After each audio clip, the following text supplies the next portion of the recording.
tonight, didn't it? Welcome back, Andrew. Always amazing to see you. And UK based, Andrew is an amazing mentor, business coach, publisher, author. Just the list continues to go on. And we have been doing these leadership lounges because we want to be able to share insights and concepts and ideas around leadership. Right. So that's why we started this 15, 20 minutes every fortnight to just share some of the things that we see. You get to see it from across the world. I get to see it over here in Australia. And so welcome, Andrew. Hey, good to see you too. Yeah. And I've got a very special guest with us today. I've got Chris. Chris, thanks for coming on with us today. Chris, we've known each other for about 4 years now. You have recently published an amazing book called All in Culture. Lead your people. Show us it. Lead your people. Lead your people to be of service. You're an expert educator, but you're also a thought leader when it comes to the customer service cultures. You've got so many qualifications behind you. You're also an acclaimed professional speaker throughout the world, a global speaker and a keynote speaker. And today I thought what we would talk about is, the role that leadership plays in culture, the role that leadership plays around leadership. Service culture. Service culture. Yeah. We know that leaders play a pivotal role in achieving strategy and driving our people to achieve results. But when you think about it from a service of culture, a culture of service, what do you think the role of a leader is? It's this question, even though we didn't pre-rehearse it, it was like the question I was almost born to answer. And in here is a little bit of the story as to how I started doing what I was doing. I read a number of years ago a letter that Jeff Bezos wrote to Amazon shareholders in 1997. Very old. Well, I think I'd say that's old. And great to be here, by the way, to both of you. And in the letter, he talked about a leader needs to recognize, or a leader needs to be able to recognize excellence in a variety of domains of expertise. So, for instance, you could be a leader that's great at operational excellence, a leader that's great at financial excellence, and all around you'd say you're a great leader, which I think broadly would be true. But I think also there is this element of, service or leading a service culture. And whilst leadership as a broad area, you can be great at, in order to be a great leader in a service culture, you need to really be able to identify what does excellence look like from a service perspective. And it's the recognition of excellence that enables a leader to be more effective. And I guess ever since reading that, and I think the term is almost like a polyglot. You've got to be able to you've got to wear many hats in the delivery of your work. And I think that's where, I look at what I do and think about, well, how I can help hopefully many effective leaders, or possibly many ineffective leaders, but I can help leaders look at, well, what does service excellence look like from a leadership perspective? And if they can get that, then they are going to have a lot of fun in terms of helping create that service culture.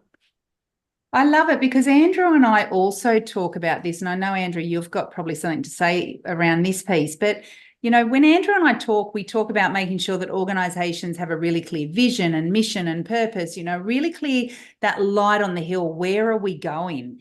And what you're really saying is that excellence is that light on the hill. When that leader knows what excellence looks like, they set the tone, they create the values, they create the experiences, and then they lead the way for their people to be able to execute on it. Would that be right? Am I understanding that correct? right? And I know we talk about that commonplace, vision, mission, values, purpose, but that is so important, that once we identify, what our organization is and what we stand for and who we serve, as long as we're serving in tune to that, I think that is very important. I mean, it is very closely related, bearing in mind this is one of those topics that has massive ends of spectrums, and I'm not saying that, service should be any lesser at a government department or a budget airline, but the example is that if there is an organization that has a particular set of values, a particular way they want to serve, and if that service, broadly speaking, is not good, then that's their decision, that's their choice. I'm not saying it's okay. I'm saying you've got to serve in line with what the organization sets up as their values. So I think also sometimes organizations can have values and purposes and missions, but I think we shouldn't get we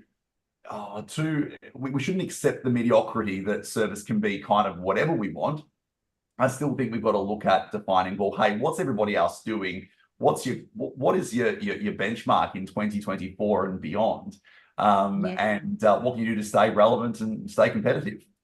In my experience, Chris, when I go into companies, they're doing something somehow around service. Whatever you're doing something, right? And most people, and I'm sure you found this, they're just not conscious of what they're doing. They've got an idea, but they're not really attending to, does it work or not? And where I've seen it fall down is when the leader of the business doesn't actually say, this is what I think we should be going from. And then how do you get your team to get on board with that? There's two big issues there. How have you found that? Yeah, this is amazing. Well, firstly, I think every leader will hopefully recognize that service is important. So I guess that's the first thing they've solved themselves. Yes. But what they do next is the real question, is the real challenge. But I love how you said they're doing something, if they're doing anything at all. Now, that's actually not bad, because you've got to remember in the early days, I mean, I mentioned Amazon a short while ago, but even if you look at Walt Disney, just to kind of give you some longevity on this, if you look at Walt Disney, in his prime, he wasn't labeled as a chief customer officer, or he didn't have a head of customer at that early day. He had his vision. And I guess even if you looked at all of the greats, if you said, well, what did you actually do to create your culture of service? I mean, yeah, they'll tell you what they did, but was there any structure to it? Maybe there wasn't back then. So I think no leader today is very different to the leaders back then either. The benefit that we have now is that we can look at leaders like your Walt Disney, like Richard Branson, like Steve Jobs, and even like the execs at the Ritz-Carlton, and even Starbucks, just to name a few. And we can look at and say, well, what are the things that they're doing collectively as an organization, globally or even locally? And if we start to, and this is, I guess, where my research comes in, if we can start to piece together how it works, and what that framework, I guess, if that would be a word, what that framework looks like, then I'm able to share that message with the world into a way that everyone's going to understand it. So making sense of what is being done when they don't know what is being done. So perfect. I did some work with the government departments in Australia, and they were talking about customer service, right? And the whole customer experience and customer service is an interesting one in a sense. For clarification, for me, customer service is what somebody gets, and customer experience is what they feel, as a distinction, right? So. But I was working with this government department. They set an agenda of, we want to make everybody happy when they come in here, and they get this. You mentioned a government department, right? They said, how do we make someone happy? And they were bending over backwards to try and put all these little bells and whistles in there, right? And in the end, it wasn't working. And so the coaching that we went in with was, instead of trying to make people happy, remove the things that make them unhappy. Yeah. Right. So they started to, and that says, are we prepared to listen to what customers are actually saying to us, right? And when I was talking to the people on the ground, they're saying they've actually got a policy where we will tell them what's happening, and they still won't change it. And that's where the leadership was falling down, because the leadership was saying, we don't want to know, just crack on with it. Yeah. Kylie, what do you think? You've seen that. Well, I have. From my perspective, though, I think it's hard to change it, isn't it? It's kind of like, this is what you're talking about, Andrew and Chris, is that in order for us to create this culture, it's a change program, isn't it? It's not something that we can just go, right, all of a sudden we're going to create a customer service culture. So, how do you do that? How do you, like if you were thinking, Chris, where would the leaders start with it? What do they do? What's the steps they need to take besides reading your book? Well, oh yeah, of course. We'll condense it as quick as we can. And I think, Chris, they should buy 2 copies of your book because they're going to need to read it twice, right? Oh, definitely. Look, I think, I'd love to share some broad messages on today's call. And what's interesting is, firstly, that I think, awareness is everything. I think that distinction that Andrew was making between the service and the experience, it's quite true, and it's quite great to have definitions. But sometimes I think, and I'm not challenging it, I think sometimes it's not necessarily helpful to even consider what the difference is. And why I say that, and I know we don't have a lot of time, but I remember a few years ago, it was actually a cafe restaurant came to me. The owner of a cafe restaurant has said to me, Chris, our service is great, but we want to really create a quick customer experience. And why that was interesting is because we thought, well, what is happening on a daily basis that's making their restaurant appear slow from the customer's experience? And we looked at it and we stripped it back and we realized that pretty much every little thing or every little action that a person does, which is service, contributes to the overall experience. Yes. So for instance, the speed of being greeted, seated, given water, menus, specials, taken the order, cooked in the kitchen, brought back, checked in, are you happy? Do you want dessert? Do you want the bill? All of that are acts of service. So yes, it's what we do. But I think if we're service driven and service minded, let's let the definition work itself out after. I think everything does stem from service. And I think, Kylie, and look, I don't even know if we'll even answer it, but because when you think about what I've just said, and you just said to me, well, where does a leader start? At every single moment of the day or night or hour, someone in the organization is serving someone. And I think the first, and that is true, it is all happening. And I know there's those sayings like, if you're not serving the customer, you should be serving someone who is, or who is serving the customer. Yes, which we know and is true. But I think that the interesting point is when a leader wants to start getting involved in a culture of service, they need to recognize very quickly that, and this is even if they're not micromanaging, they've got to very quickly realize that they're never going to be able to have a hold on every single moment and every single interaction of every single day, which is where it gets a little bit more complicated. But can I just say, and I because I think that was sort of broadly answered, but I only realized this when I wrote my book. But if I was to honestly tell you what I'm told by a leader when they bring me in for a first conversation, like a first chat, we might want to work with you. The leader will sit back in their chair, they'll look up and kind of ponder like this, and they'll say something like, the other day I was walking through the office and I overheard someone say something. And I can't believe they said that to the customer. And then another one will say, and I read an email the other day, they got escalated to me, and I can't believe that they said this. And before you know it, you've got leaders who actually know what service should be like, but they're just baffled by the fact that the people who seemingly on the front line are functionally performing their job well, as in they're functionally doing their tasks, doing their hours. Yeah. They are shocked and surprised with what they hear. And I guess that's the interesting point in terms of just how much they don't know what's going on inside their business. I love what you're saying there, Chris, because again, I just use an example of I worked with a team last week, and I asked them to map a sale. Right, we'll just take a sale part of it, right, before the service even begins. And I showed them an activity of how to map a sale. And then I said, right, I want you to go off to your respective areas and map a sale from your perspective. And then I want you to come back and share that.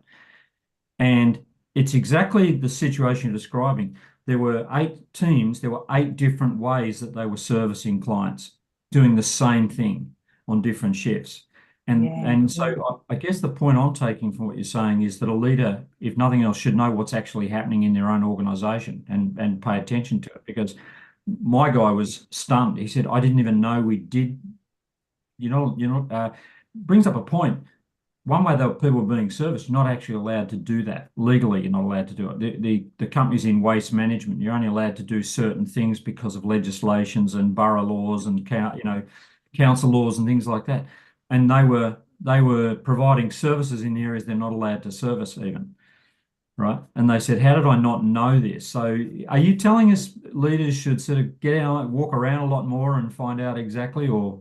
Well, that's the broad theme. And I know, it's not just about throwing out old CEOs' names, but we know that, people like Richard Branson claims to not have a desk. And we know that, anecdotally, Walt Disney spent, I think, 70% of his day walking through the studios and the theme park in California.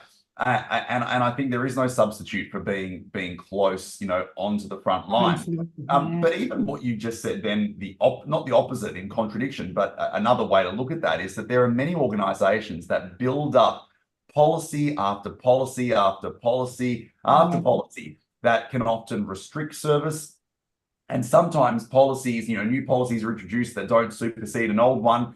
And sometimes, we think about these layers of approval and this constant, almost big brother where, if a staff member, and I know we shouldn't just make it this simple, although there's evidence to say we should, but, if I want to refund an apple, I have to go through 2 layers because my supervisor's on a lunch break and their supervisor's in management meeting. And that apple we need to return.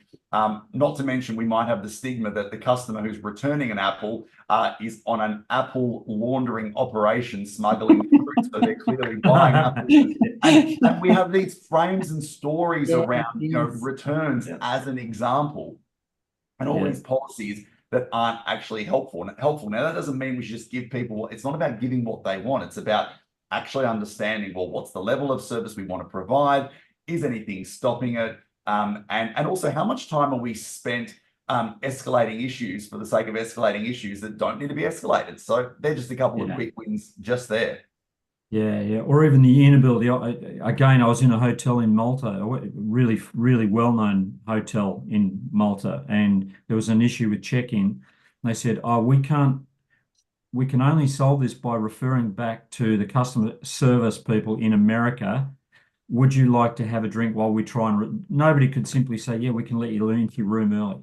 No one was empowered to let us into the room early, right? So we're aware of when it doesn't work. But the question then is, are people listening when we say, hey, this isn't working for me? Are you even prepared to listen to that? And they said, no, we can't act on it.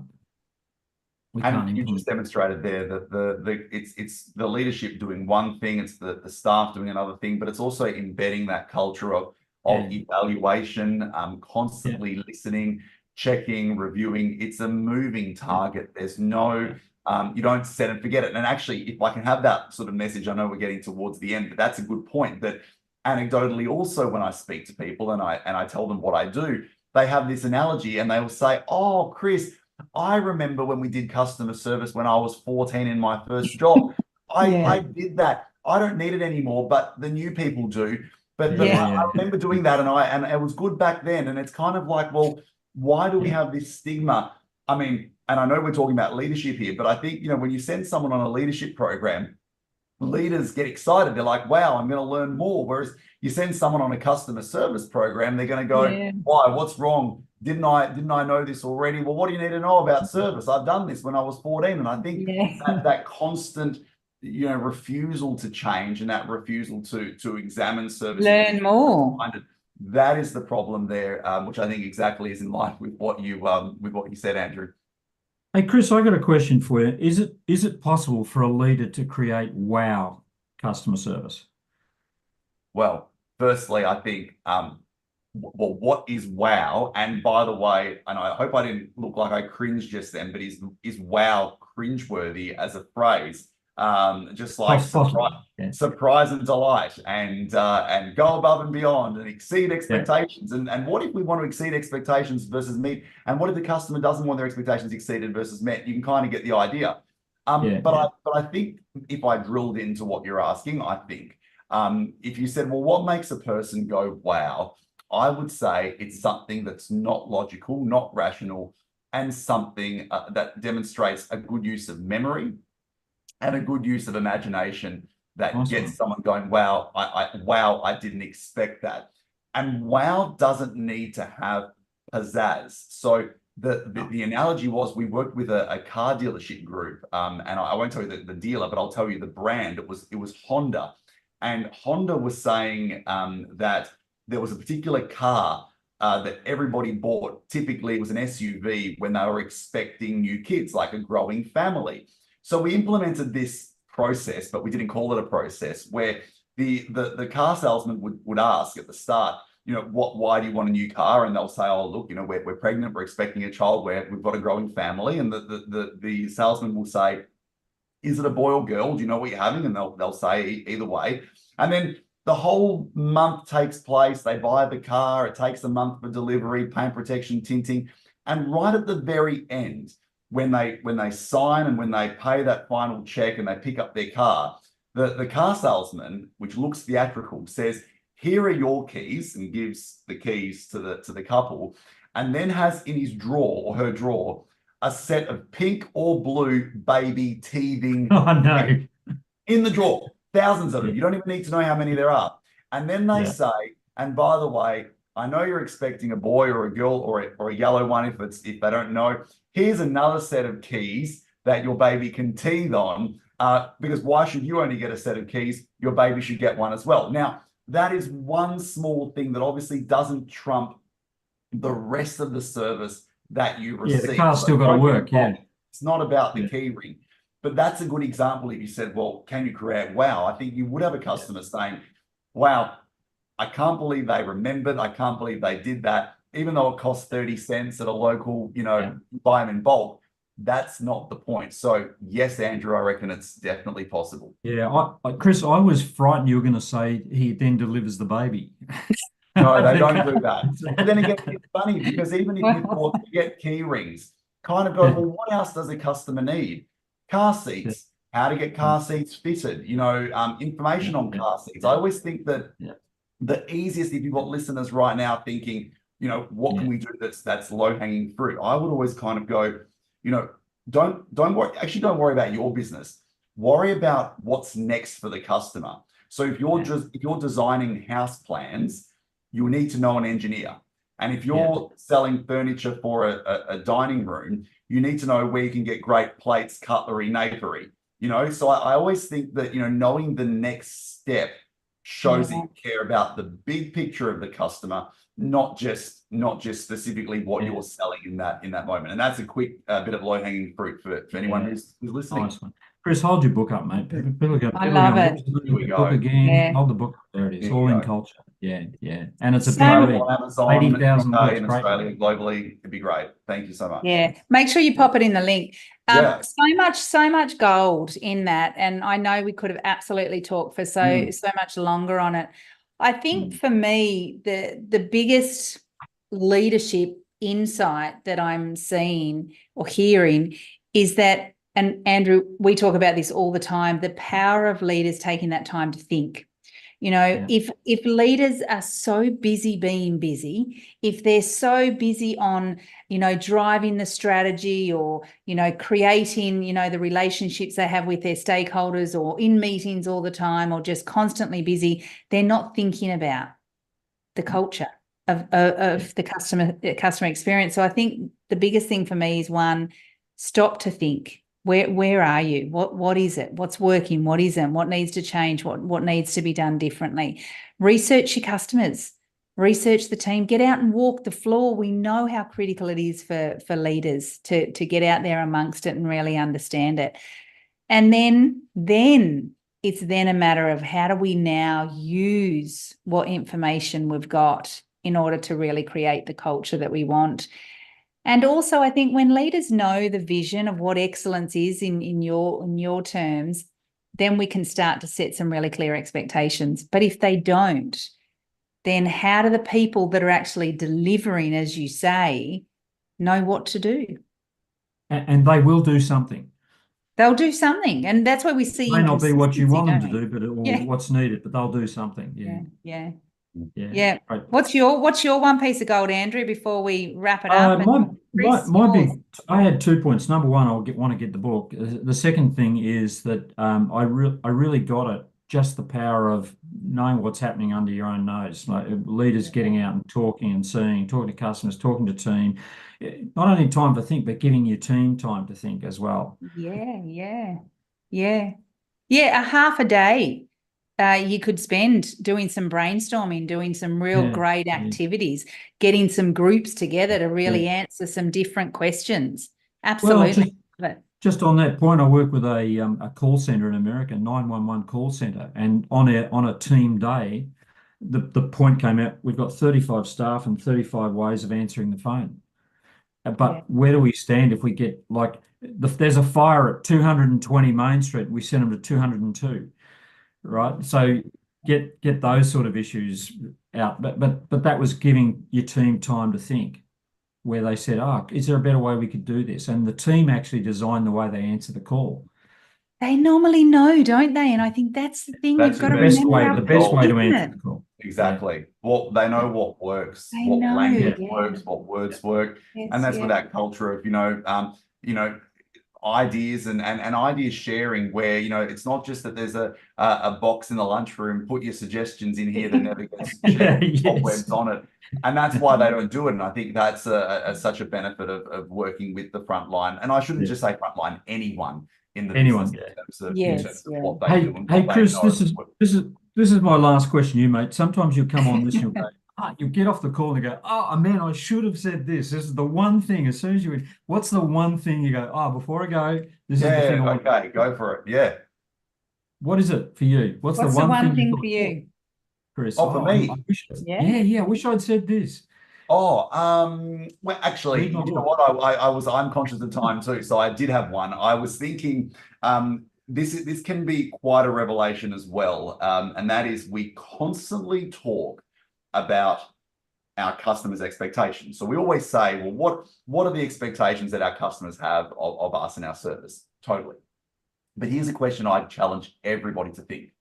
Is it possible that it's the staff that have unrealistic expectations of their customers? In other words, what happens when a customer doesn't behave the way we think they should behave? And when we say we think, as to whose morals. So, for instance, and I know these are your most common, if you're going to be on your mobile phone while I'm serving you, is that a problem? Now, if I think it's rude, that's my opinion. And maybe it's because my parents taught me, don't be on your phone in front of other people. But not everyone has the same parents. Now, if the next words that come out of my mouth are, you should, ... and I start schooling them as if I'm their parents, no different to how, as I found in the airline industry, one of the first things that they'll say to someone when they come late for their flight is, you should have left home early, or you should have checked the traffic, or you should have even read your ticket more closely. Whilst good advice may be, it comes across as actually moralizing. And it's that expectation that because we know our job inside and out, and we know the functions of our job, if people don't behave the way we expect them to behave, there is a sense of judgment that happens. So I would actually say the one thing, Andrew and Kylie, is before we even start focusing on what our customers' expectations of us are, let's start focusing on what expectations we have of our customers. And I think you'll find it's disguised under the banner of, they're just passionate and they're just loyal and they're just obsessed. But I think that every single staff member has entrenched morals that they learned as a child. And some are the same, some are different. But when we deal with people, we're dealing with so many different people. And I think those expectations are the very first thing we need to be aware of and accept. So that's my one piece, Andrew. Sorry? Yeah, I love it. What a great point. Great point. Yeah. Brilliant. Service is everything we do. It's a massive thing. And even, we anecdotally hear about, Gen Y and Gen Z and millennials and all of that don't serve. I mean, I don't consider myself, old in the sense of age. And I think it's possible that you can serve and be of service at any age. And it's definitely possible. So that's why I love it. Yeah. Awesome. Love it. Thanks so much, Chris. You can hear your passion come through. I've loved it. Love it. Yeah. But Thanks thanks so for much, joining guys. us today. Love the chat. And I've been a huge fan of the Leadership Lounge, so I can't wait to see future episodes and who else you bring on. So it's great. Yeah. Keep it up. Well, yeah, perfect. We've actually, next fortnight, we're going to be talking with Dean Ellis, and Dean Ellis is going to talk. He's a recruitment manager for his own firm, and he's going to be talking about, what are the qualities that we should be looking for in leaders? A lot of the time we look at resumes. What's your experience? What have you done before? Who have you worked with? All that. But we also know that those qualities, competencies are critically important as well. So we're going to talk a little bit about that next week. So I'm looking forward to having him on. As always, Andrew, love having you join us. Yeah, and great meeting you, Chris. And hold that book up one last time. So people nice to meet you, Andrew. It's great. And Kylie's name is in the acknowledgements section, tucked away in the back. But Kylie, thanks for your friendship as well. Pleasure. So over the years, it's nice to be formally here with you today, and of course to meet Andrew and RG behind the scenes as well. Yeah, I've been waiting for that book to come out for a long time, Chris. So I'm happy to see it. So thank you, everyone. Its first birthday, so March a year ago. So amazing. Keep it going. Yeah. Good Absolutely. stuff. Thanks, everyone. Have a wonderful night. Have a wonderful day if you're in the UK with Andrew, and take care. And we'll see you again in a fortnight's time.